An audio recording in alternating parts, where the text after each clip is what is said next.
আমরা যে সময় বাস করছি তা নিখুঁত থেকে অনেক দূরে এবং অনিশ্চয়তায় ভরা।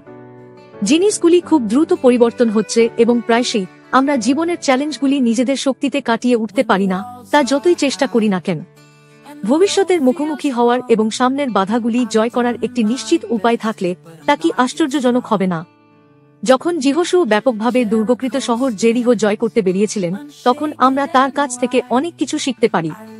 যখন তিনি প্রভুর সেনাবাহিনীর অধিনায়কের সাথে দেখা করেন, তখন তার প্রথম প্রতিক্রিয়া ছিল গভীর ভক্তির সাথে প্রণাম করা। কিন্তু তিনি সেখানেই থামেননি। তিনি জিজ্ঞাসা করলেন, আমার প্রভু তার দাসকে কি বলতে চান? যিহোশু কেবল ঈশ্বরের প্রতি শ্রদ্ধা প্রদর্শন করেননি, তিনি সত্যিই শুনতে চেয়েছিলেন ঈশ্বরের কি বলার আছে।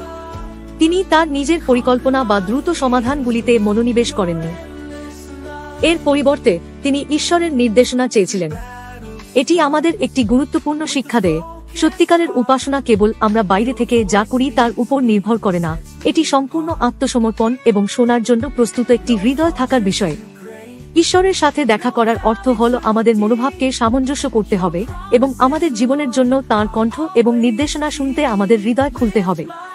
বিশ্বাস কেবল ধর্মীয় অনুষ্ঠানের বিষয় নয়, এটি ঈশ্বরের বাক্য শুনতে এবং অনুসরণ করার জন্য একটি বাস্তব জীবনের প্রতিশ্রুতির বিষয়।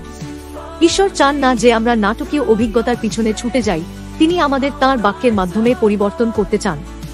জীবনের সংগ্রামের মাঝখানে আমাদের সত্যিই ঈশ্বরের কাছ থেকে শুনতে হবে। আমাদের নিজস্ব ধারণা এবং শক্তি যথেষ্ট নয়, তবে যখন আমরা ঈশ্বরের বাক্য অনুসরণ করি তখন তিনি একটি পথ তৈরি করেন।